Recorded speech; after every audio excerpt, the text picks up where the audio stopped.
This is BCB 106.6 FM. It is indeed Amnita Carr. This is Bradford and beyond.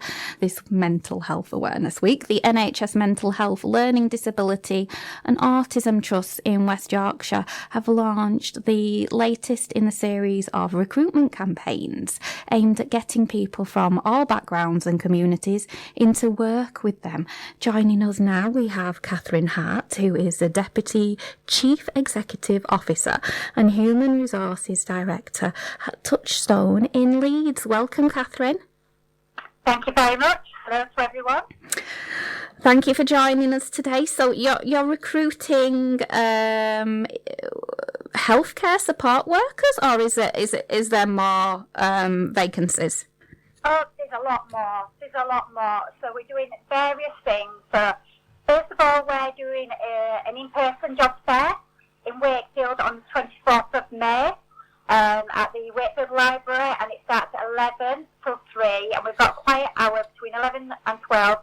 People who have sensitivity, but come along, you don't have to register. There'll be people there from all the mental health and learning disability and autism trusts, including people from Touchstone who will be talking about job opportunities, volunteering, apprenticeships, and we've got 2 more organised for later on this year at Leeds and in Kirklees.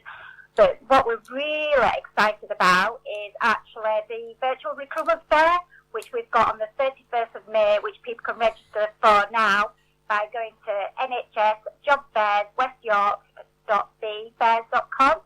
And you can register now. You can come along on the day, which is the 31st of May, and there's various virtual booths, so you don't have to leave your house. And you'll get an opportunity to go into any of the booths, which will have various representatives from the trust, as well as Touchstone, as well as our own Amelia and Ruth from the Employment Service as well. And you'll find out, again, more about the brilliant job opportunities, what it's like to work for the trust, reasonable adjustments, learning development opportunities, benefits. You'll get to find out and speak to people who are actually doing those jobs as well. And we are actually doing on-the-day interviews as well. That we've had such a brilliant response. We've had to sort of close that for the event on the 31st of May, but we have got another event on the 28th of June. But, we really want to focus this on, recruiting to the healthcare support workers. You don't have to have a qualification. We value a lot more, people's lived experience, the experience, the trust, will support you, will put the relevant things in place, learning and development and reasonable adjustments to support you to thrive in those roles. We value, we want people who've got that lived experience to come along from, diverse groups, including LGBTQ plus groups, Black and minority ethnic, people who've got disabilities, including mental health as well as men, which are underrepresented in the trust as well. So, and we're going to actually also have, live webinars on the day as well, talk about loads of learning development opportunities in trusts and support for employees as well. So lots happening that day. Well. Yeah, sounds like a lot. We're very excited. Brilliant. And also, we do offer another service called the Employment Support Service, which I've mentioned the brilliant staff who run that, called Amelia and Ruth, and you can get one-to-one support from them. It's basically aimed at people from underrepresented groups, but, to help them to apply for jobs. Okay. To actually, look for jobs, apply for jobs, fill in those applications we all dread, and actually prepare for interviews as well. And once people get those jobs, Amelia and Ruth will actually meet with people once they've got the jobs in the trust as well, to make sure, they're actually thriving in those roles as well. That's what we are passionate about, people thriving, at work. We realise, how important work is to people's mental health. Oh, definitely. Because it just gives you structure. It gives you, you socialise in a way as well. You're working, but you're meeting people. And if you lose your job for any reason, whether that's ill health or whatever, I think it's really hard on your mental health, isn't it? It is. You know, I think a lot of the time we take sort of work for granted, but it gives us that social interaction. We make a lot of friends. I know some of my best friends I've actually made through my sort of like past work experience. You know, obviously with the cost of living at the moment, the money's hard, you know, we all need that money, and money is such an important thing, and it gives us all also those things that we all love to do as well, you know, that we enjoy as well, you know, and it helps us to have that sort of like a positive identity as well as self-worth as well, so it brings us, you know, lots of benefits, and, you know, that's why we're so passionate about supporting people, you know, from, you know, diverse communities to have jobs with trust, because, you know, people who've got lived experience, you know, they do bring additional elements to those healthcare support worker roles, and, you know, sort of generalist roles as well, because, you know, they are so committed in delivering that service, and people who they're providing that service to can, you know, and do relate to them better as well.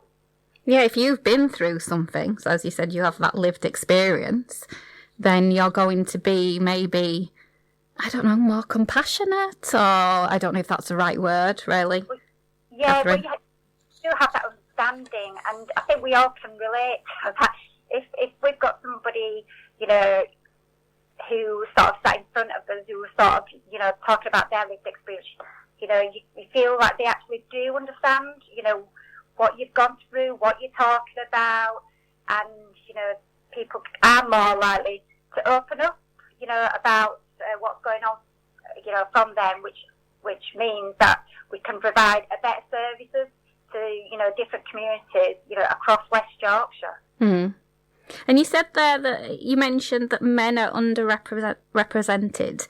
Could you tell me a bit more about that? Why is that? I just was curious. Yeah, I think generally it's not just within the trust. I think it's generally within the health and social care sector. Men are generally underrepresented. I know Touchstone, we have a large workforce of people who are, you know, women. I mean, we do have 8% of our workforce are transgender and non-binary as well. But, you know, we do have like about 25% of our workforce is like men, and I know the trust, you know, again, that they're sort of like lower in relation to having male workforce. So we're always looking at recruiting more men, because again, it's about kind of like sometimes men want to kind of, if they're getting support from a health and social care professional, they want to be supported by a man, you know, somebody who they feel can relate to them better. I'm not saying that's always the case, but, you know, it'd be good, you know, we you know, we want people from these diverse groups to come along, you know, and find out about the brilliant opportunities that we've got, and especially the healthcare support worker roles. You know, it's all about making sure people, you know, their values are aligned with, you know, the trusts and, you know, Touchstone jobs. You know, it's about, you know, being passionate about recovery, supporting people to you know, improve their health and well-being. Yeah. You know, supporting for them, caring for them. Yeah. That's more important for those kind of roles. And, you know, through doing that, you can really make a real positive difference, and you can feel, you know, you're making that difference. It's not just, obviously we all need money, but you will also get the added plus of that you are making a difference to people's lives as well. Job satisfaction. That's what it's all about, isn't it? And making that difference. Yeah, and it's good to have a job with job satisfaction. I think it makes a big difference, doesn't it? So, is the registration open for the virtual recruitment fair now? Now you can either go to Touchstone's website, or you can go on to I'll just say it's the NHS Job Fairs westyorks.bfairs.com. Okay, and is that so the best way, really, to get in touch? It is, or you can go on to Touchstone's website and you've got all the details there as well. Okay, fantastic. Have I missed anything, Kathryn? I think that's it, really. Thank you so much. I think, you know, we just want to really encourage people to come along. I mean, Amelia and Ruth and the Employment Service have done such a brilliant job so far.